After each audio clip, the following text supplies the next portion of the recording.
Hello students, good morning to all of you. My name is Satyavir Singh and I will teach you chemistry. So in the previous video I told you some fact about chemical kinetism. Okay, रासायनिक बलगति के बारे में पढ़ रहे थे हम chapter number 4 class 12 chemistry. Okay guys, so हमने क्या पढ़ा था इसमें कि जो अभिक्रिया का वेग क्या होता है. इस चैप्टर में क्या पढ़ रहे हैं हम कि जो सांद्रता में होने वाले परिवर्तन को किसी रासायनिक अभिक्रिया की सांद्रता में होने वाले परिवर्तन. अब वो सांद्रता किसकी हो सकती है, अभिकारक की हो या उत्पाद की हो, उनमें परिवर्तन. तो मैंने ये बताया था आपको कि जो अभिकारक होता है वो क्या होते हैं, उनकी मात्रा विलुप्त होती है समय के अनुसार, और जो उत्पाद होते हैं उनकी मात्रा में वृद्धि होती है. तो आज 2-3 सवाल देखेंगे और कुछ मैं थ्योरी बताऊंगा, ठीक है, और कुछ एक डेरिवेशन बताऊंगा आपको. तो आप बने रहिए मेरे साथ. तो मैं स्टार्ट करने जा रहा हूँ. देखो, तो मैंने आपको बताया था द्रव्यानुपातिक क्रिया का नियम, एक द्रव्यानुपातिक क्रिया का नियम. तो गाइस, द्रव्यानुपातिक क्रिया का नियम क्या होता है? द्रव्यानुपातिक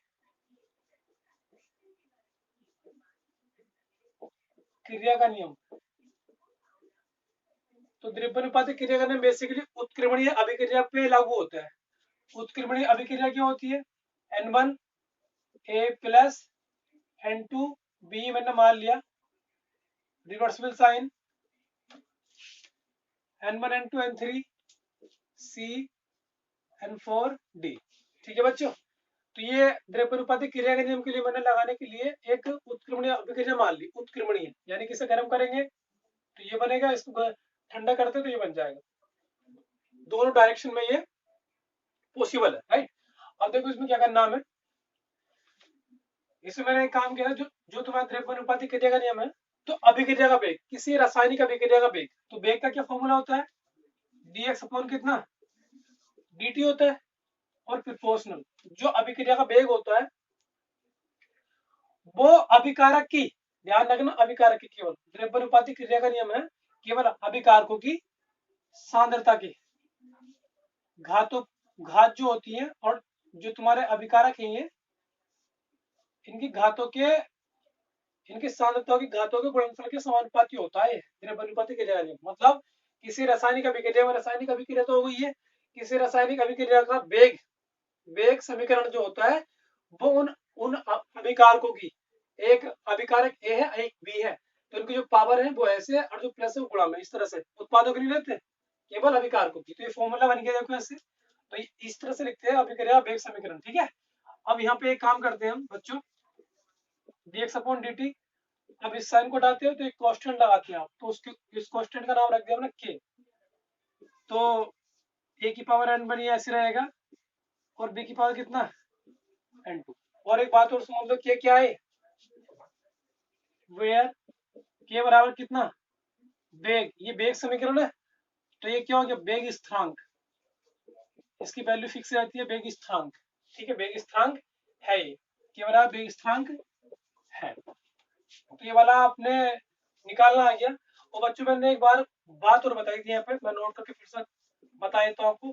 कोटि क्या होती है, तो कोटि के बारे में फिर से आगे बताऊंगा मैं. लेकिन कोटि जो होती है किसी अभिक्रिया का वेग समीकरण में, याद कर लीजिए, किसी अभिक्रिया का वेग समीकरण, अभिक्रिया यही, वेग समीकरण ये रहा. तो किसी अभिक्रिया के, मतलब रासायनिक बोल दो, किसी रासायनिक अभिक्रिया के वेग समीकरण में जो अभिकारकों की पावर्स होती हैं, इसमें क्या अभिकारक, मतलब इधर के होते हैं लेफ्ट हैंड साइड के, तो लेफ्ट हैंड साइड के जो होते हैं उनकी घातों, तो उनकी घात, अभिकारकों की सांद्रता पर लगी घातें, ये सांद्रता का निशान होता है, इसे बोलते हैं सांद्रता, जो बड़ा ब्रैकेट लग रहा है. तो जो घातें उनकी, उनको दोनों को जोड़ देते हैं, मतलब जितनी भी घातें होती है उनको जोड़ देते हैं, तो कोटि का फॉर्मूला आता है. तो ध्यान रखना, जो किसी रासायनिक अभिक्रिया में, अभिक्रिया के वेग समीकरण में अभिकारकों की सांद्रता पर चढ़ाई गई घातें, ये कितनी घातें चढ़ाई गई है, N1 N2, और ये कहां से आती है, जो गुणा में होता है इनके, तो उनका जो जोड़ होता है वो कोटि कहलाता है उस अभिक्रिया की. और एक और बता दो तुम्हें, आणविकता क्या होती है, ये पढ़ेंगे हम डिटेल में, लेकिन मैं ऐसे बता देता हूँ. आणविकता क्या होती है, तो कोटि बहुत इंपोर्टेंट टॉपिक है ये. तो कोटि क्या होती है? किसी रासायनिक अभिक्रिया के वेग समीकरण में अभिकारक, केवल अभिकारक, उत्पाद नहीं, अभिकारकों की सांद्रता पर जितनी घातें होती है, तो एक अभिकारक ए है, एक अभिकारक बी है, तो इनकी पावर कितनी है? एक की n1 एक n2 है, दोनों को जोड़ दे क्या आ गई? कोटि आ गई, कोटि कहलाती है। और कोटि क्या हो सकती है? जीरो भी हो सकती है। ओके, भिन्नात्मक, भिन्नात्मक का मतलब जानते हो क्या होता है? भिन्नात्मक का मतलब होता है कि वो चाहे पॉइंट में हो सकती है, जैसे कि 4.2 3 पॉइंट, ऐसे कुछ भी हो सकती है। और धनात्मक, ऋणात्मक, वोटेवर, ये हो सकती है। कौन सी? कोटि। और ये क्या होती है? प्रयोगात्मक होती है बच्चों। क्या होती है? ध्यान रखना इस बात को, मैं तुम्हें मोटा मोटा बता दे रहा हूँ, हर एक पॉइंट को नोट कर लेना। तो कोटि क्या होती है? जीरो भी हो सकती है, भिन्नात्मक मतलब पॉइंट में हो सकती है, पॉइंट में, दशमलव में हो सकती है, उसे कहते हैं भिन्नात्मक। और ये प्रयोगात्मक होती है। प्रयोगात्मक का मतलब इसे प्रयोगों द्वारा निकालते हैं, ठीक है, प्रयोगों द्वारा। अब जो आणविकता होती है, ये अपना आप में अलग टॉपिक है, तो मैं इसको बता देता हूँ, ठीक है। इसे हम डिटेल में पढ़ेंगे बच्चों, मैं तुम्हें ऐसे बता रहा हूँ, ठीक है, थोड़ा सा, ताकि ये मैंने बता दिया आपको आणविकता क्या होती है। तो किसी रासायनिक अभिक्रिया में भाग लेने वाले कुल अणुओं की संख्या को, एक बार फिर रिपीट कर देता हूँ, आई रिपीट, किसी रासायनिक अभिक्रिया में भाग लेने वाले कुल अणुओं की संख्या को हम क्या कहते हैं? उस अभिक्रिया की आणविकता कहते हैं। क्या कहते हैं? आणविकता। ये थ्योरी आप अपने नोट्स में देख लेंगे, जो मैं प्रोवाइड करता हूँ आपको, राइट, ठीक है। तो फिलहाल हम इसके बारे में चर्चा नहीं कर रहे बच्चों, मुझे जो बताना आपको कुछ और बताना है। तो मैंने आपको खाली वेग स्थिरांक बताया था के। ये अब ये जो के है, एक क्वेश्चन माना, इसकी मात्रा का निकालना हमें। तो के का मात्रा निकालना बच्चों, तो इस के का मात्रा निकालना। तो देखो यहाँ मैं हेडिंग डाल रहा हूँ, क्योंकि इसके मात्रा की जरूरत पड़ती है, के का मात्रा ज्ञात करना, ये बहुत जरूर आता है, के का मात्रक ज्ञात करना। जब तुम सवाल करोगे तो मात्रक की नीड पड़ेगी, ठीक है, आवश्यकता पड़ेगी, तो आप मात्रक निकालना जरूर समझ जाइए इस बात को। तो मात्रक कैसे निकालते हैं? देखो ये क्या है? ये तुम्हारा अभिक्रिया का वेग समीकरण है, यानी कि ये क्या? सांद्रता है, ए एक्स, एक्स एक मात्रा है, तो इसका मात्रक क्या होगा? मोल पर लीटर। क्या होगा इसका मात्रक? मोल पर लीटर होगा इसका मात्रक बच्चों। हाँ, ये देखो एक्स है, इसका मात्रक क्या होगा? मोल, मोल पर लीटर। आप ठीक से समझते रहिए। तो इसका एक्स का क्या हो गया? देखो डी का मतलब परिवर्तन हो रहा है, एक्स में परिवर्तन हो गया मोल पर लीटर। और dt क्या है? ये टाइम है, चाहे डी लगा दो उसके साथ कुछ मिला दो, लेकिन है तो बस वो टाइम ही। तो इसका मात्रक क्या होगा? समय का, सेकंड होगा। अब बराबर के का मात्रक निकालना हमें। और ए क्या? ए सांद्रता है, सांद्रता है। चलो लिख देता हूँ पहले यहाँ पे, सांद्रता है, की पावर कितनी? n1 है। ये भी तो बी भी क्या है? एक सांद्रता है, बी की सांद्रता, तो ये भी सांद्रता माना जाएगा इसको।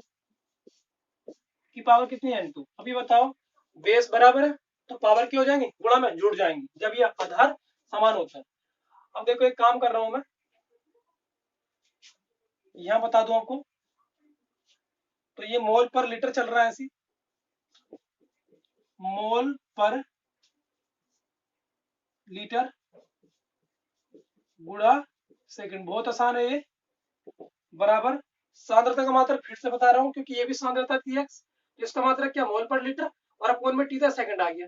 अब यहाँ पे क्या? के का मान निकालना, के ऐसे रख दो, मात्रक निकालना इसका। एक क्या? सांद्रता, सांद्रता का मात्रक क्या होता है? वही मोल पर लीटर, तो मोल पर लीटर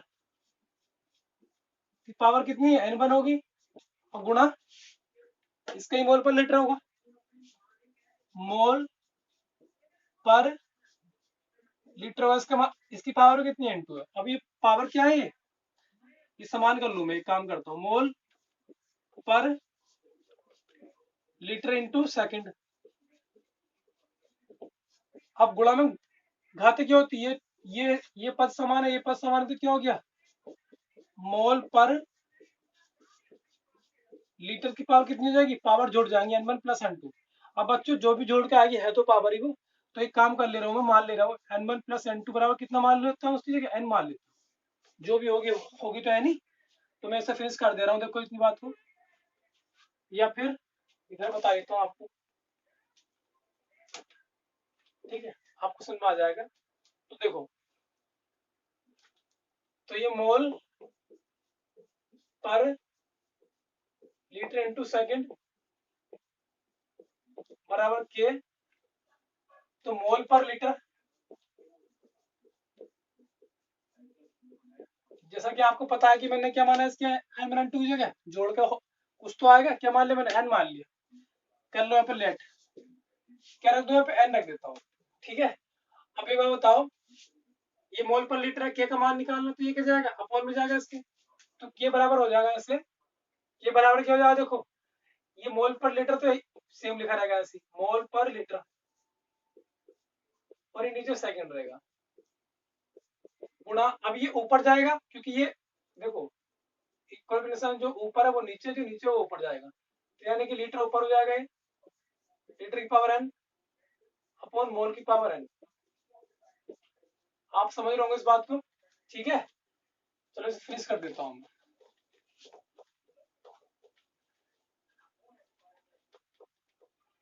अब देखो निकल का आगे नाम से के बराबर, के का मात्रक बराबर क्या हो गया, ये मोल है, ये मोल है, पावर क्या हो जाएगी, लेस हो जाएगी भाग में, तो मोल की पावर कितनी होगी, मोल की पावर ये 1 है यहाँ पे, तो 1 माइनस n हो गई है, हो गई n। आप इसे समझ लेना एक बार ठीक से, ये लीटर है, ये लीटर है, तो लीटर की पावर कितनी हो जाएगी, n माइनस 1 हो जाएगी, और अपोन में क्या सेकंड है, तो ऊपर ले आओ भाई सब सेकंड को भी, तो सेकंड क्या हो जाएगा, ये सेकंड, ये हो जाएगा इनवर्स। तो ये मात्रक आ गया तुम्हारा किसी भी अभिक्रिया के जो वेग स्थिरांक होता है उसका मात्रक आ गया। अब एक शर्त लगाता हूँ मैं यहाँ पे, शर्त क्या लगाता हूँ बच्चों, अब मैंने कोटि की बात की थी अभी कि भाई जो पावर होती है कुल, तो पावर कुल क्या यहाँ पे स्मॉल एन है, बताया था ना अभी मैंने, एन। तो प्रथम जो कोटि होती है, जीरो कोटि की अभिक्रिया, शून्य मतलब शून्य कोटि की अभिक्रिया, प्रथम कोटि की अभिक्रिया, द्वितीय कोटि की अभिक्रिया, तृतीय कोटि की अभिक्रिया, तो स्पेशली 3 पढ़ेंगे हम। तो मैं शून्य कोटि के लिए निकाल रहा हूँ, तो देखो शून्य कोटि की अभिक्रिया के लिए, शून्य कोटि की अभिक्रिया के लिए, शून्य कोटि की अभिक्रिया के लिए, तो शून्य कोटि की अभिक्रिया के लिए जो होगी पावर वो क्या होगी, जीरो तो होगी, तो जहां भी n है वहां रख दो जीरो, तो मोल की पावर कितनी, 1 माइनस जीरो, और इंटू लीटर है 1 माइनस 1, सॉरी जीरो रखा जाएगा बच्चों यहाँ पे, और इंटू सेकंड का इनवर्स, तो के बराबर कितना हो गया, मोल, एक पावर बचेगी, चलो एक पावर तो लिखे रहने देते हैं ऐसी, मोल ये क्या हो गया, लीटर इनवर्स, और ये क्या सेकंड इनवर्स, ये मात्रक हो गया तुम्हारा शून्य कोटि की अभिक्रिया के लिए बच्चों, ठीक है, ये शून्य कोटि की अभिक्रिया के लिए मात्रक हो गया। तो ये मेन फॉर्मूला हो गया। यहाँ पे अगर तुम्हें क्या करना, जीरो कोटि के लिए निकालना है तो एन की जगह जीरो रख दो, प्रथम कोटि का निकालना है तो एन की जगह क्या रख दो, 1 रख दो, द्वितीय कोटि का निकालना है एन की जगह 2 रख दो, और तृतीय का निकालना 3 रख दो, ऐसे ही निकालते रहते हैं, ठीक है। तो आप इस बात को कर सकते हैं, चलो एक और निकाल के देता हूं मैं आपको, दो का आपको अपना आप निकालना पड़ेगा, ठीक है। तो यहाँ पे क्या, प्रथम कोटि के विक्रिया के लिए के का सूत्र, के का मात्रक, प्रथम कोटि के लिए, प्रथम कोटि के लिए क्या हो जाएगा, इसमें n बराबर 1 होगा, तो जहां भी n है वहां रख दो, तो मोल 1 जहां भी n है वहां रख दो आप, तो यहाँ n है, गुणा लीटर की पावर कितनी 1 माइनस 1, और गुणा सेकंड की पावर कितनी नेगेटिव 1। अब यहाँ से 1 ये कटा कटा, तो पावर क्या हो गई इनके यहाँ पे, मैं यही कर देता हूँ, ठीक, पावर क्या हो गई जीरो, और अभी इतिहास गवाह है जिसकी पावर जीरो होती है उसका मान क्या होता है, 1 होता है। तो मैं यहाँ पे सिंपल सिंपल क्या कर देता हूँ, यही 1 रख दिया, यही 1 रख दिया, और 1 से बना 1 से गुणा करोगे तो क्या होगा, 1 तो आ गया, तो एक सिंपल तो क्या बचा, सेकंड स्क्वायर, सेकंड इनवर्स, तो इसको ठीक से लिख देते हैं हम यहाँ पे प्लस को अगर नीचे ले आएंगे तो 1/, क्या हो जाएगा, सेकंड हो जाएगा बच्चों। ठीक है, तो ये मात्रक आ गया के का प्रथम कोटि के लिए। द्वितीय कोटि के लिए सेम ऐसे करना, वो रखना है इसी फॉर्मूले में जो मैंने बताया। और ये कैसे निकला तुम्हारी नोटबुक में बिल्कुल सेम दे रखा है, आप निकाल लीजिए, समझ लीजिए इसे। अगर नहीं समझ में आता मुझे बताइए। ठीक है, पहली बार ये कैलकुलेशन आपको समझ में आ जानी चाहिए। आपके पास भले सी मैथमेटिक्स नहीं है लेकिन आपको आनी चाहिए। ठीक है, अब आता है अभिक्रिया कोटि। तो अभिक्रिया की कोटि, अभिक्रिया की कोटि, अब देखो इसे डिटेल में पढ़ेंगे बच्चों। बड़ा इंपॉर्टेंट टॉपिक है ये तीनों, और ये बहुत लॉन्ग टॉपिक है। और मैं तुमसे बता रहा हूँ एक सवाल जरूर आता है कोटि के ऊपर से, न्यूमेरिकल क्वेश्चन। ठीक है, तो मैं उसको मेहनत से पढ़ाऊंगा आपको, बस आप थोड़ा सा ध्यान दीजिए, आपका बेस क्लियर हो जाएगा। ठीक है, उसके बाद में आप अगर कोई दूसरी वीडियो में देखते हैं तो आपको पता लग जाएगा। ठीक है, देखो अभिक्रिया की कोटि, अभिक्रिया की कोटि क्या होती है, तो कोटि क्या होती है, देखो first order reaction, order of reaction, तो कोटि निकालनी है। तो मैं इसकी परिभाषा ले लेता हूं, किसी अभिक्रिया के वेग समीकरण में, किसी अभिक्रिया के वेग समीकरण में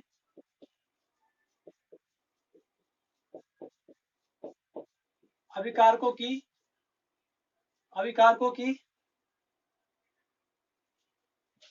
सांद्रता पर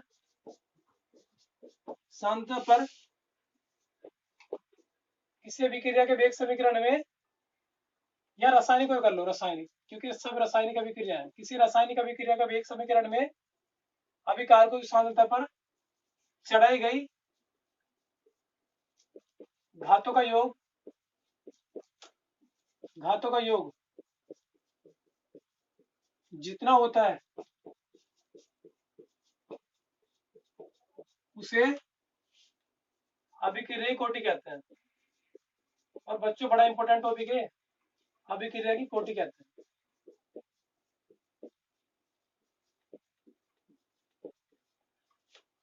तो ये वाली बात समझ लो, जितना होता है किसी रासायनिक अभिक्रिया का वेग समीकरण, तो एक रासायनिक अभिक्रिया मान लेंगे, उसका वेग समीकरण निकालेंगे, और जो अभिकारकों की सांद्रता पर जितनी घातें होंगी उनको जोड़ देंगे सबको, और जितना उनका जोड़ आता है, योग आता है, वो उतनी कोटि की। अगर आता कितना, 0 आ गया, अगर योग क्या है 0 आ गया, जितने की जगह क्या रख दो, 0 रख दो, शून्य कोटि की हो गई।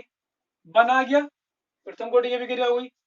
2 आ गया, द्वितीय कोटि की अभिक्रिया हो गई।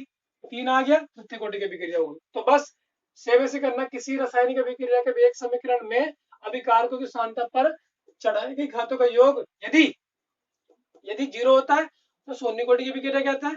तो आप इतना याद कर लीजिए, बस यहाँ चेंज कर करिए। ठीक है, यहाँ से आपकी डेफिनेशन बन जाएगी। बेसिकली हम 3 के बारे में पढ़ेंगे, शून्य कोटि की अभिक्रिया, प्रथम कोटि की अभिक्रिया, द्वितीय कोटि की अभिक्रिया, तृतीय कोटि की अभिक्रिया के बारे में हम पढ़ने जा रहे हैं। ठीक है, तो इनके लिए हम बहुत मेहनत से पढ़ेंगे। ठीक है, ध्यान रखना इस बात का। अब एक काम करता हूं, मैं सबसे पहले बता देता हूं आपको। देखो डेफिनेशन कितनी मैंने डेफिनेशन लिखी है।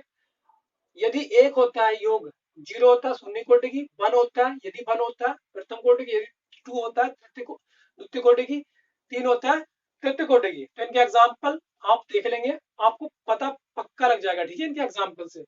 तो इसके बारे में मैं आपको एक बात बता देता हूँ, जो तुम्हारे ये अभिक्रिया में जो के है ना, के, जिसका मात्रक निकाला हमने के का, इस के का सूत्र भी निकालते हैं बच्चों।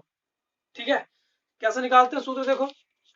और हाँ, कोटि जो ना है, कोटि क्या होती है पता है, कोटि ये कि प्रयोगात्मक होती है, प्रयोगों द्वारा निकाली जाती है। ठीक है, फिर भी हम निकालेंगे इसे सिंपल, लेकिन कोटि जो होती है प्रयोगात्मक होती है।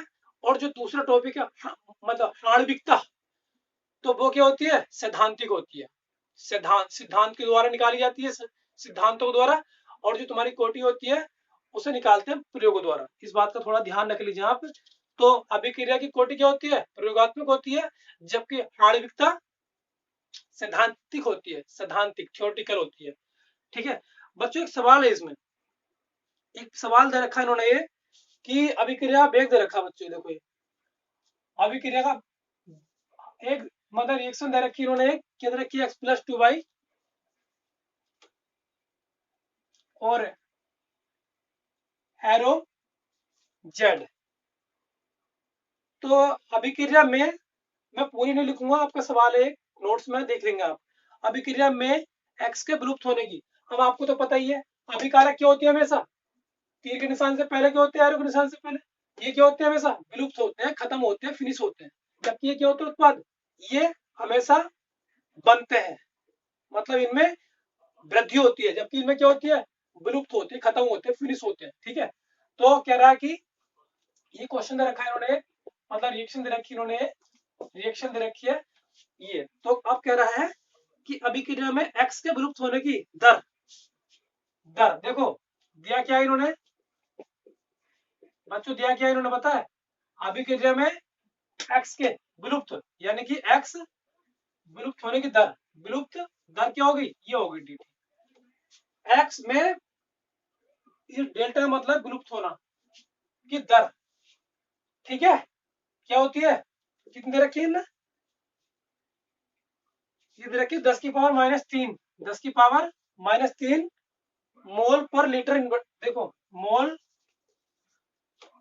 मोल लीटर इनवर्स, लीटर इनवर्स और सेकंड इनवर्स, ये मात्रक दे रखा है ना, तो ये दे रखा है इतना, आपको तो पता ही है मात्रक कैसे निकलेगा इसका, x का मात्रक क्या होगा मोल पर लीटर, ऊपर लिया और नीचे सेकंड और सेकंड ऊपर लिया, यानी कि नीचे से ऊपर लिया तो क्या होगा इनकी पावर नेगेटिव की होगी, तो x के विलुप्त होने की वो दे रखी है उन्होंने, राइट। अब इसके बाद में क्या क्या रखा है इन्होंने, ठीक है, इसके बाद में बच्चे क्या रखा है इन्होंने, और हाँ विलुप्त होने की मतलब बात है ना, तो यहाँ माइनस लगा दो आप, क्योंकि ये विलुप्त हो रहा है इसलिए, क्योंकि ये क्या है, क्योंकि ये विलुप्त हो रहा है, तो विलुप्त होने के लिए हम क्या लगाएंगे, माइनस का साइन लगाएंगे, पता लग गया इस बात का।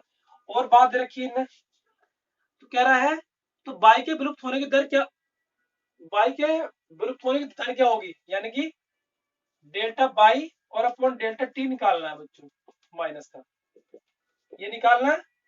और वृद्धि किसमें होगी, वृद्धि बनने की दर जेड में, तो इसका माने पूछ रहा हो जेड का, इसमें वृद्धि होगी delta z upon delta T, क्योंकि ये क्या है, ये उत्पाद है, और उत्पाद में क्या होती है वृद्धि होती है, तो ये दोनों भी कारक है, इनमें क्या होगी विलुप्त, और x के माने विलुप्ति दे रखी है 10 की पावर -3, मात्र तो पता लग गया होगा आपको, ये निकालना ये निकालना, तो आप एक काम करो, मैंने क्या बताया था पहले, इस समीकरण से क्या करो निकाल लो, पहले कैसे निकालते हैं, delta x upon delta T, और ये क्योंकि अभिकारक तो माइनस लगाएंगे, और बराबर, फिर कितना, जो भी गुणा और बराबर लगाते हैं सबके बाद में, ठीक है, चाहे यहाँ प्लस हो कुछ भी हो बराबर लगाते हैं, जो मल्टीप्लाई में होता है उसे अपॉन में लिखते हैं, और यहाँ क्या लगाएंगे डेल्टा बाई और अपॉन कितना डेल्टा टी बराबर, ये प्लस लगाएंगे डेल्टा जेड अपॉन कितना डेल्टा टी, पता लग गया आपको, देखो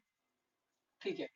अब एक काम करते हैं, इसकी दे रखी है एक्स की, तो बाई का मान तो ही निकल जाएगा आराम से, कैसे निकलेगा देखो मैं बता देता हूँ कैसे निकलेगा। तो इस पूरे प्रथम दो पद ले लो आप, प्रथम दो पद से, तो दो पद ले लो शुरू शुरू के, del x upon delta t बराबर -1/2 del y upon delta t.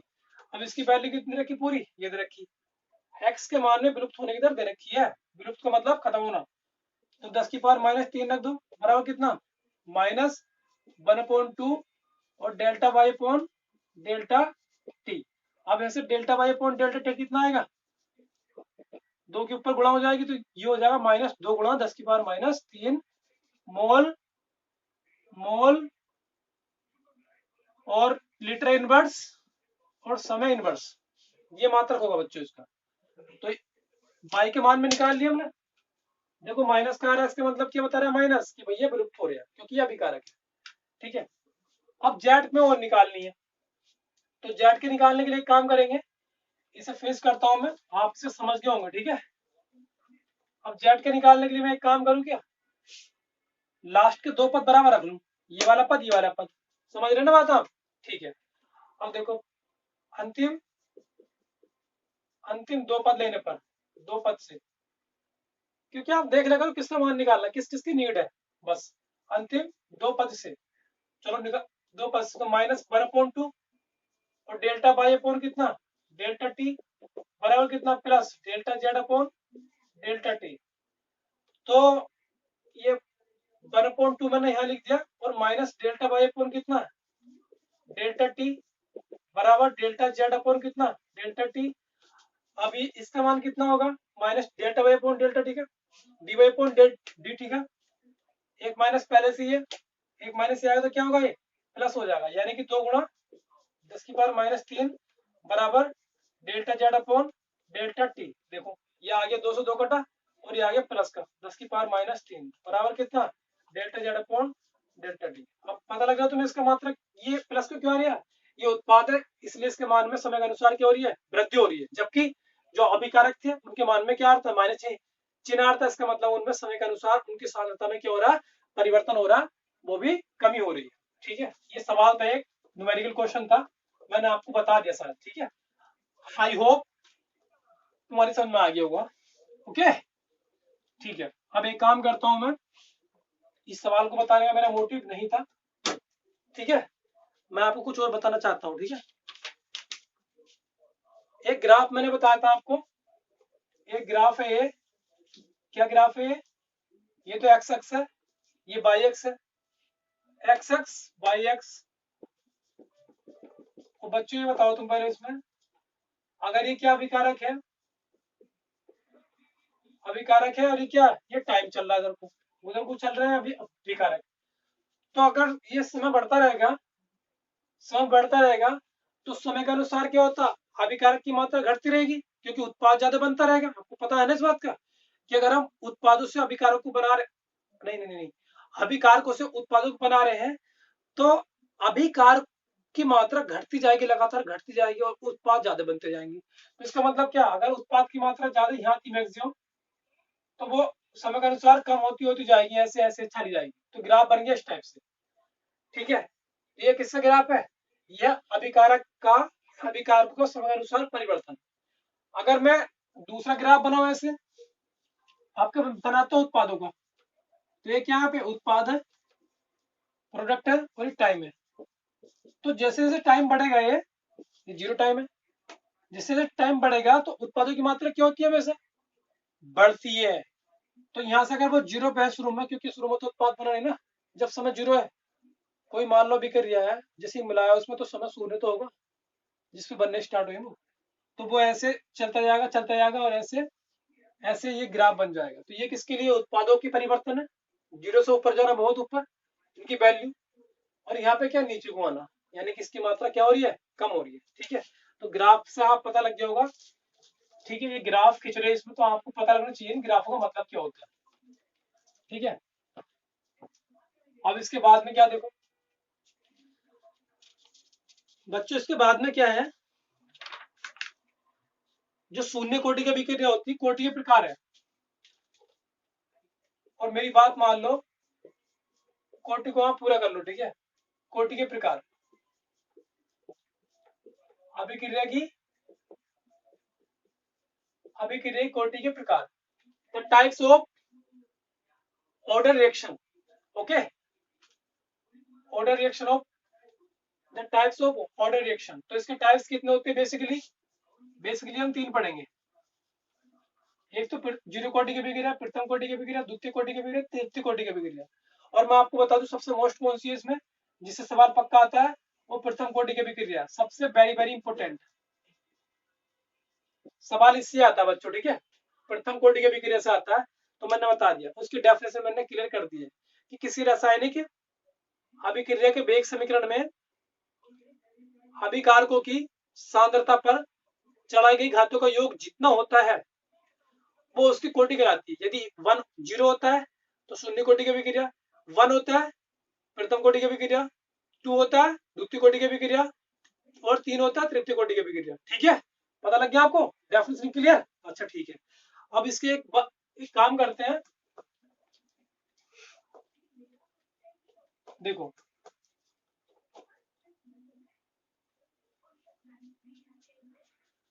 तो वेग व्यंजक की उत्पन्न करनी है बच्चों इसमें, वेग वेग वेग स्थिरांक का सूत्र ज्ञात करना, वेग स्थिरांक का सूत्र ज्ञात करना।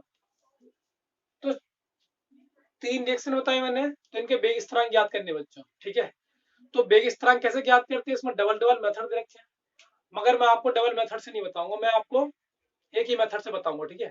क्योंकि डबल डबल मेथड, चलो एक काम करता हूँ, मैं तुम्हें शून्य कोटि के विकिरण का दोनों मेथड बताता हूँ, वैसे ही फिर मैं तुम्हें एक दूसरा बताऊंगा, बट उनका जो प्रथम कोटि की, द्वितीय कोटि, तृतीय कोटि का, मैं आपको दो दो मेथड नहीं बताऊंगा, कोई एक मेथड बताऊंगा, ठीक है, वही मोस्ट होगा। लेकिन शून्य कोटि के लिए बता देता हूँ, वेग स्थिरांक क्या होता है ना, तो इसके लिए सूत्र ज्ञात करना होता है, मतलब सूत्र सूत्र ज्ञात करना। तो मैं शून्य कोटि के ले रहा हूँ, पहले सबसे पहले किसके ले रहा हूँ, शून्य कोटि के लिए, शून्य कोटि की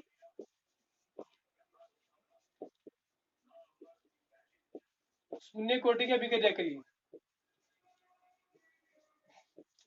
शून्य कोटि के विकिरण के लिए मैं ले रहा हूँ पहले।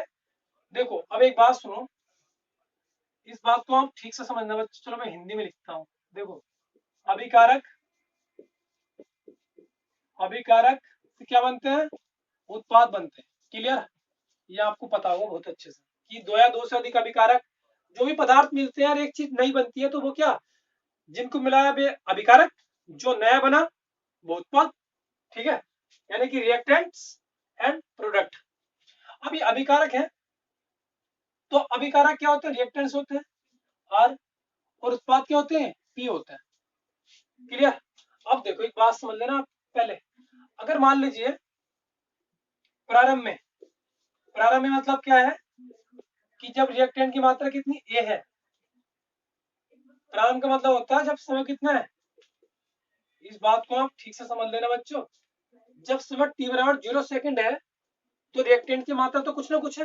मान लो ये पेन है, इस मात्रा, इस मार्कर को तुम गर्म कर रहे हो, तो पहले तो ये सेम रहेगा ना, ऐसी कोई समय तो होगा शुरू का जब ये सेम रहेगा, उसके बाद में गर्म होता रहेगा, तो एक उत्पाद बनता रहेगा इससे कुछ नया, इसको ये चेंज हो जाएगा, विघटित हो जाएगा, इससे कोई नया चीज बनेगा।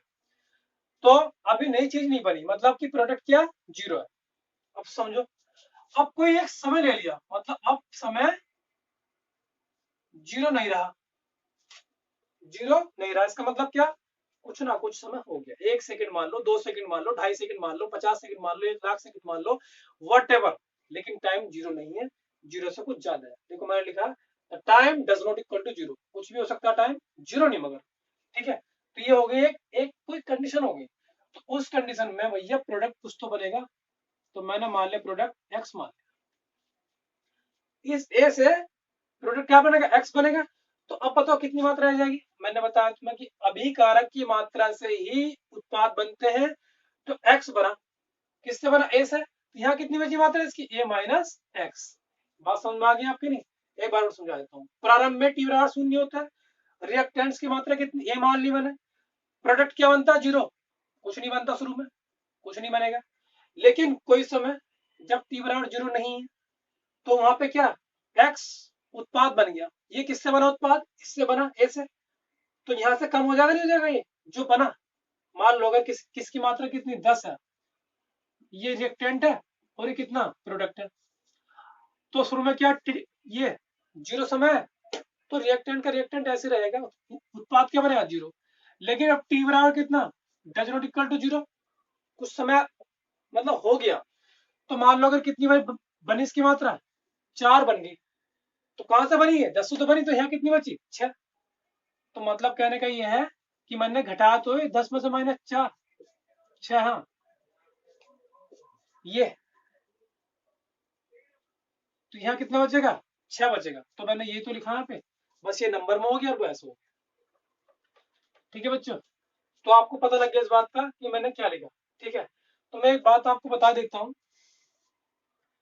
कि जो शून्य कोटि की अभिक्रिया होती है उसमें क्या होता है, dx अपॉन dt जो प्रोपोर्शनल होता है आर, जो आर होती है ना रेट, उसकी सांद्रता की पावर क्या होती है, 0 होती है बच्चों।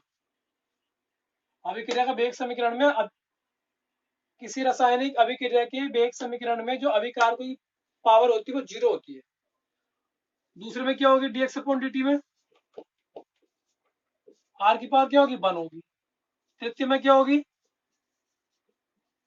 r की द्वितीय में 2 होगी और तृतीय में क्या हो जाएगी, मैंने नहीं कर दी थी। ठीक है, तो आपको ये तरीका तो ये हो गया लिखने का। लेकिन एक दूसरा मेथड बताता हूं आपको। आप ये बताओ कि अब ये शेष मात्रा कितनी बची, मतलब है माइनस एक्स, ए माइनस एक्स, ए माइनस एक्स। शून्य कोटि के लिए तो यहाँ 0 कर देंगे,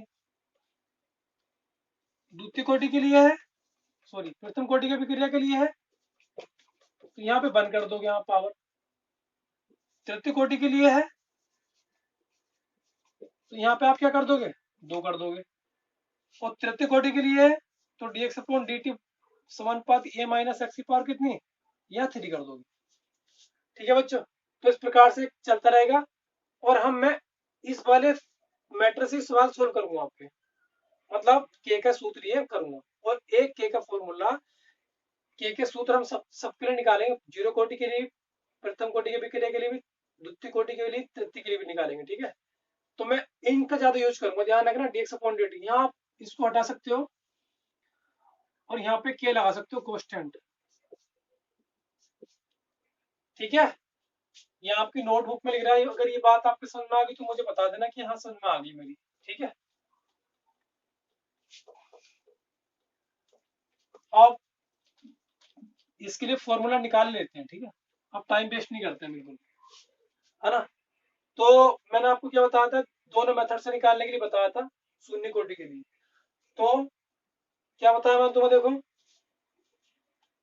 तो जो रिएक्टेंट है ये आर से क्या बनता है, प्रोडक्ट बनता है, तो डी अपॉन डी टी और यहाँ लिख दिया मैंने आर, इसकी मात्रा मतलब परिवर्तन, और इसका मात्रा क्या, ये रिएक्टेंट है तो क्या होगा, माइनस का होगा और बराबर के, और यहाँ क्या लिखेंगे हम, यहाँ पे डी सॉरी आर, क्योंकि शून्य कोटि जो है अभी के अभिकार कोई घातों पर निर्भर नहीं करती है, मतलब कि शून्य होते हैं अभिकारक। ठीक है, समझ जाओ आप, पावर 0 होगी। तो ये हो गया इतना D R upon d T, clear होगी इतनी बात है पर देखो। ठीक है, अब यहाँ पे इतनी बात क्लियर होगी, हमें के का मान निकालना है, के का सूत्र निकालना है। तो एक काम करना पड़ेगा बच्चों, यहाँ पे एक काम करना पड़ता है हमें। ये बताओ इसकी पावर 0 है, माइनस डी आर लिख सकते हो तुम इसे, डी टी बराबर कितना, के, जिसकी पावर 0 होती है उसका मान कितना होता है, 1 होता, नहीं होता, मानोगे नहीं, जिसकी पावर 0 उसका मान कितना हो गया, 1, तो इसकी जगह 1 आ गया। अब देखो इस डी टी को यहाँ पोल में 1 मान लो, फिर उस मल्टीप्लाई कर लो इसे, तो माइनस डी आर बराबर कितना हो जाएगा इसे, बराबर के और डी टी। ठीक है बच्चों, अब बेटा यहाँ पे जो है समाकलन करना पड़ता है हमें, क्या करना पड़ता है, समाकलन। समाकलन का साइन ये होता है, और मैं आपको बता दूं ये माइनस है, माइनस को बाहर ले लो समाकलन से, यहाँ के बच्चा 1 बचा। मैं बता दूं आपसे कि अगर तुम आर का, ये क्या हो रहा है, समाकलन आर के सापेक्ष हो रहा है, आर के सापेक्ष 1 का जब समाकलन तुम करते हो तो क्या आता है, वही आता आर ही आता है। आर के सापेक्ष 1 का समाकलन करते हो तो क्या आता, आर ही आता है, लिख दिया मैंने आर, और माइनस तो शुरू में था, ही हट गया समाकलन का निशान। जैसे तुम समाकलन करते हो तो ये साइन हट जाता है और ये डीआर भी हट जाता है, बराबर।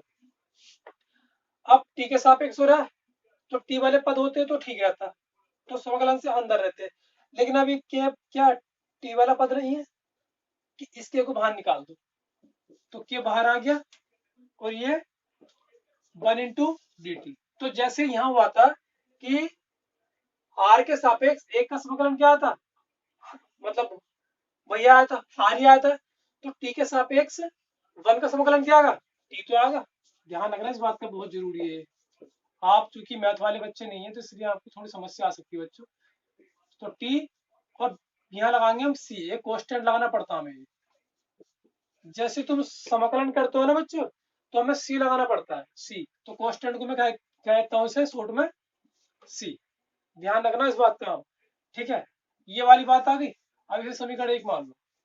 अब हम यहाँ पे केस लगाते हैं प्रारंभ में, प्रारंभ में। तो प्रारंभ में जो मतलब ये उत्पादक, ये क्या क्या आर, आर है शेष मात्रा। तो इसकी जगह रखते हैं आर जीरो, आर की जगह रखते हैं हम क्या, आर जीरो। टी कितना समय शुरू में जीरो है, ठीक है, पता लग गया आपको, ठीक है। चलो रख दो यहाँ पे। तो आर की जगह मतलब क्या रखना है, आर जीरो रखना है, के टी की जगह जीरो प्लस सी, तो माइनस आर जीरो बराबर कितना आ गया, सी आ गया। सी का मान कितना आ गया, आर जीरो आ गया। जो यहाँ रखने, जो कांस्टेंट आपने लगाया था उसका मान वहां रख देते हैं निकाल के, ठीक है बच्चों। तो आपको ये बात समझ में आ रही होगी जो बोल रहा हूँ तुमसे। तो जो तुम्हारा सी का मान समीकरण 1 माने, सी का मान यहाँ रख दो। तो माइनस आर बराबर के टी प्लस सी का मान कितना वहां पे, माइनस आर नोट। और माइनस आर इजिकल टू कितना, r plus minus minus r naught. आपको किसका मान निकालना, के का। तो आपको ये आर वाले पद एक तरफ करने पड़ेंगे। तो माइनस आर, और ये इधर आएगा इक्वल से, तो प्लस हो जाएगा। आर जीरो बराबर कितना, के टी। पहले प्लस का लिखते हैं, पहले बता रहा था मैंने आपसे, पहले प्लस का फिर माइनस का, इक्वल टू के टी। आपको के का मान निकालना, ये क्या गुणा में तो है टी, के क्या जाएगा भाई साहब, ये जाएगा नीचे। तो ये सूत्र आ गया तुम्हारा। ये मेथड नंबर 1 होता है तुम्हारा निकालने का, मेथड नंबर 1। तो आप मेथड नंबर 1 से ऐसे निकालोगे हर चीज के लिए, करना कुछ नहीं ज्यादा इसमें सर, बहुत आसान है। अब मैं दूसरे मेथड से बताता हूँ फिर से प्रथम कोटि के विक्रिया के लिए, ठीक है। दोनों का मतलब वही है, बस थोड़े टर्म चेंज हो जाते हैं, ठीक है। तो प्रथम को शून्य कोटि के विक्रिया के लिए क्या बताया था मैंने, dx अपॉन dt, साइन लगाओगे और a माइनस एक्स की पावर कितना, जीरो करोगे। क्लियर, ठीक है। क्योंकि शून्य कोटि की है, हर बार ऐसे करना है। dx अपॉन dt ये वेग समीकरण होता है, समानुपाती a माइनस एक्स की पावर जीरो। और कहां से आया a माइनस एक्स, मैंने बताया था ये रिएक्टेंट है, ये प्रोडक्ट है। और रिएक्टेंट की मात्रा क्या ले ली, a शुरू में, प्रारंभ में। प्रारंभ का मतलब क्या होता है, जब टाइम जीरो है तो उत्पाद कुछ नहीं बनेगा। अब t बराबर कुछ ना कुछ समय है, बट जीरो नहीं है, कुछ भी है जीरो नहीं है। उस तो उस समय पे मात्रा कितनी बन गई उत्पाद की, x बन गई। किससे बनी, कहां से बनी x की मात्रा है, इससे बनी। तो इसका मतलब क्या कर दो यहाँ पे, ये माइनस एक्स का मतलब कर दो, तो ये है। तो ये शेष मात्रा बच्चों इसकी, ठीक है, जो अभिकारक की शेष मात्रा। और ध्यान रखना, ये द्रव्यानुपातिक क्रिया से बता रहा हूँ। तो द्रव्यानुपातिक क्रिया का नियम जो है अभिकारक पर डिपेंड होता है, ना कि उत्पाद पर, ठीक है। तो आपकी ये बात बहुत अच्छे से क्लियर होगी। अब फिर से वही करना है। अभी बताओ, अब मुझे बताओ, इसे हटाते हैं, क्या लगाते हैं, के, जिसका मान निकालना हमें। और ये कितना है, ए माइनस एक्स की पावर कितनी, नोट। और जिसकी पावर जीरो होती है तो उसका मान कितना होता है, 1 नहीं होता, 1 होता है बच्चों, के गुणा 1। क्योंकि इसकी जगह क्या आ जाएगा, 1 आ जाएगा। अब यहाँ पे dx अपॉन dt बराबर कितना, के। अब अपॉन में एक मान लो, क्रॉस मल्टीप्लाई कर दो ऐसे, तो क्या आएगा, dx अपॉन dx बराबर कितना, एक की गुणा करोगे इसमें तो dx तो आएगा, फिर k इंटू डी टी, के इंटू डी टी। फिर लगा दो यहाँ पे समाकलन, लगा दिया इसे दोनों ओर समाकलन करने पर। यहाँ लिख दो दोनों ओर समाकलन करने पर, ये समाकलन से सांप से समाकलन। अब मैंने बताया था तुम्हें, आप इसे याद कर लो, एक का x का सापेक्ष समाकलन क्या होगा, x ही होगा। एक का t के सापेक्ष क्या होगा, t ही होगा, क्या साथ में। और साथ में क्या लगाते हैं, कांस्टेंट, समीकरण 1 मानते हैं। अब प्रारंभ में लगा लो, प्रारंभ में, तो प्रारंभ में क्या होता है, टाइम, देखो टाइम होता है जीरो। और x के स्थान में मतलब क्या रखते हैं, x, क्योंकि शुरू में क्या बनेगा, शुरू में क्या तुम्हारा उत्पाद बन जाएगा बच्चों, बताओ शुरू में क्या उत्पाद बन जाएगा। उत्पाद क्या मानते मैंने, x मान का जीरो हो गया। अब यहाँ रख दो आप, x की जगह जीरो, के टी की जगह क्या, जीरो प्लस सी। तो जीरो बराबर कितना हो गया, जीरो प्लस सी, यानी कि सी बराबर कितना आ गया, जीरो। और समीकरण 1 में रख दो आप यहाँ पे। चलो मैं रख देता हूँ, देखो तो यहाँ पे आ गया x बराबर कितना kt प्लस 0, तो x इक्वल टू कितना आ गया kt आ गया। k का मान निकालना आपको, क्या आ गया x अपॉन t आ गया बच्चे। ये तुम्हारा क्या आ गया शून्य कोटि के लिए वेग स्थिरांक k का मान निकल के आ गया, दोनों मेथड से वो चेंज आते ही चेंज आते, लेकिन दोनों सेम है। घबराओ मत ज्यादा, ठीक है, जब सवाल करेंगे पता लग जाएगा आपको। ज्यादातर ये वाला इस्तेमाल होता है जहाँ के क्या है, अभी करेगा वेग स्थिरांक क्या, टी क्या है, समय है, काल, समय काल, जो काल होते हैं समय होते हैं। एक्स क्या है, एक्स है उत्पाद की मात्रा, जो उत्पाद बना, ठीक है, वो एक्स मैंने बताया था। ए क्या है अभिकारक है, एक्स क्या बना उत्पाद की मात्रा, ये उत्पाद की मात्रा, जितनी उत्पाद की मात्रा बनी किससे अभिकारक से, क्योंकि अभिकारक से ही बनते हैं हर चीज जो उत्पाद बनते हैं, राइट। तो आपको ये बात समझ में आ गई होगी। अब मैं एक काम करता हूँ बच्चों, आपको एक बड़ी इंपॉर्टेंट बात बताता हूँ, ठीक है, एक बात ही बताता हूँ कि थोड़ा वेट कर लो बच्चों, ठीक है, एक सेकेंड का, मुझे थोड़ा काम करना है।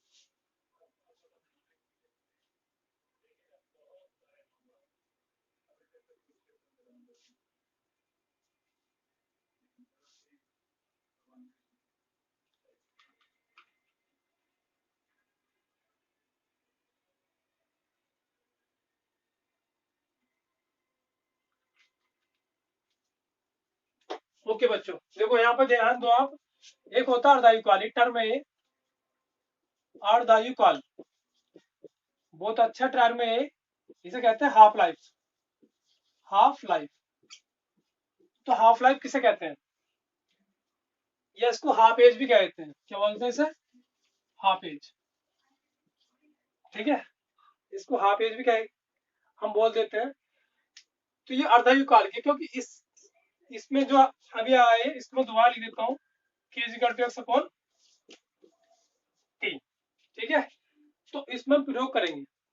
तो हाफ लाइफ क्या होती है, हाफ लाइफ या हाफ एज, देखो मान लो ये कोई पदार्थ है, पहले मैं तुम्हें बता देता हूँ, ये पदार्थ इसकी आयु कितनी है 100 वर्ष है, कितनी वर्ष है इसकी आयु 100 वर्ष है।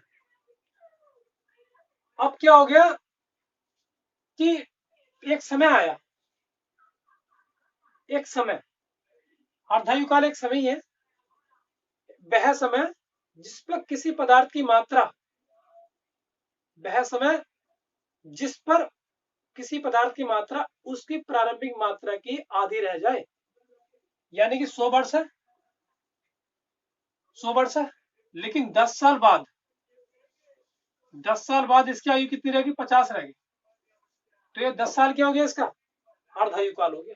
मतलब किसी पदार्थ का वह समय जिस पर उस पदार्थ की आयु या मात्रा उसकी प्रारंभिक मात्रा की आधी रह जाए, जैसे कि मान लीजिए 100 वर्ष थी, 10 साल में उसकी मात्रा क्या होगी, उसकी उसकी जो एज है वो 50 वर्ष हो गई, 10 साल में 50 वर्ष हो गई, चाहे उसको कुछ भी हुआ है, तो उसकी क्या है वो हाफ हाफ लाइफ कहलाती है।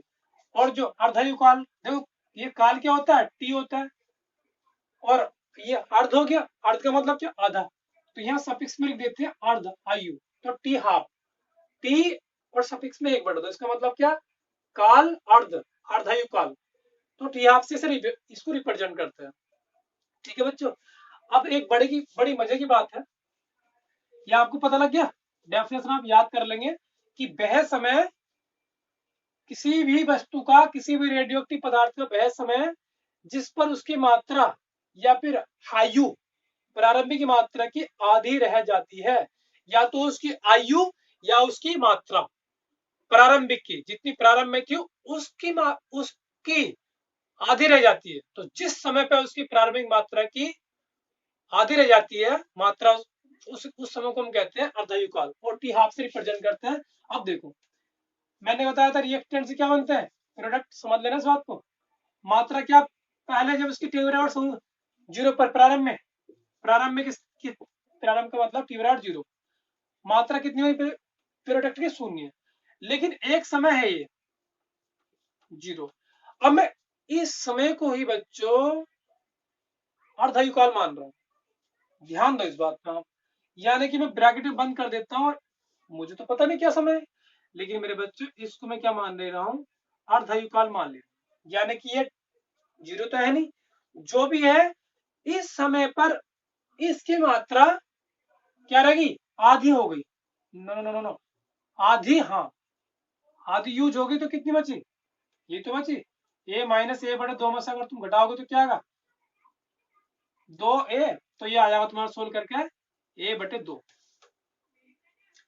यानी कि t हाफ पे, यानी कि तुम क्या करोगे, यहाँ क्या रखा होता है, x रखा होता है, मैंने बताया था ax, यानी कि आप एक काम करोगे इस फॉर्मूले में, ये मैंने बातें बताई आपको समझाने के लिए, तो आप क्या करोगे, पुट, आप रिलेशन निकाल लो, किसका निकाल लो, शून्य कोटि के लिए अर्धयुकाल में रिलेशन निकाल लो, तो x के तुम क्या रखोगे a बटे 2, और t की जगह क्या रखोगे तुम, t और हाफ रख दोगे, बस निकल गया, तो k बराबर क्या आ गया इससे, x के तुम क्या रखोगे, x की जगह a बटे 2, और नीचे क्या है t, तो t हाफ, बस ये आ गया तुम्हारा, ऐसे निकल गया, तो ये आ गया तुम्हारा, ये चेंज होगी तुम्हारी शून्य कोटि की विक्रिया अर्धयुकाल में चेंज होगी, ध्यान रखना, जब किसी रेडियो एक्टिव पदार्थ या किसी पदार्थ की मात्रा, किसी वस्तु की मात्रा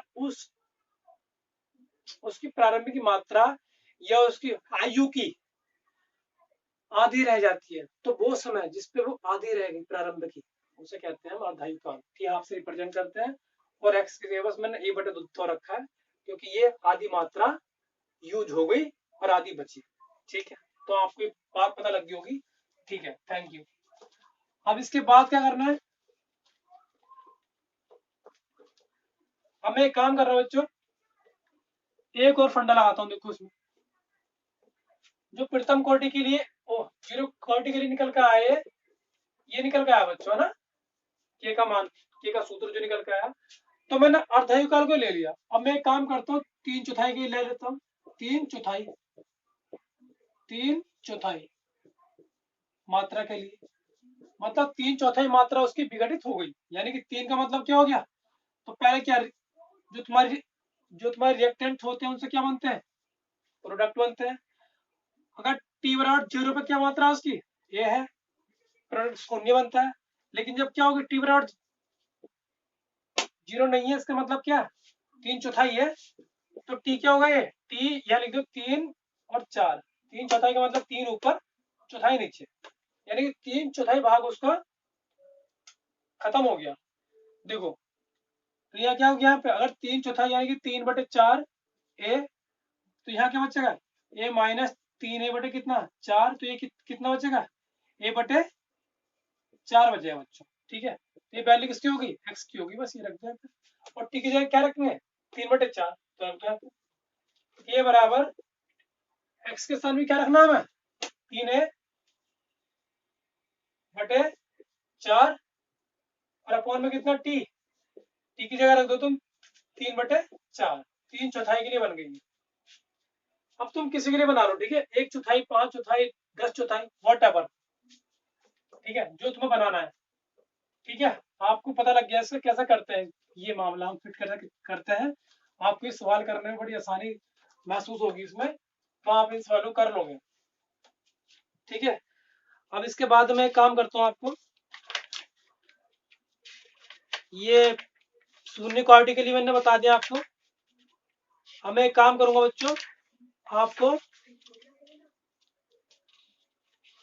मैं फिर इसके बाद बताऊंगा प्रथम कोटि के विक्रिया के लिए, तो प्रथम कोटि के विक्रिया के लिए नेक्स्ट टाइम बताएंगे, अगर आप करना चाहोगे तो आप कर लेना, ठीक है, because now the video is getting long, okay, so thanks a lot for watching this video and have a good day ahead, okay, and take care of you and be safe, be stay at home, and thank you so much, okay, jai hind.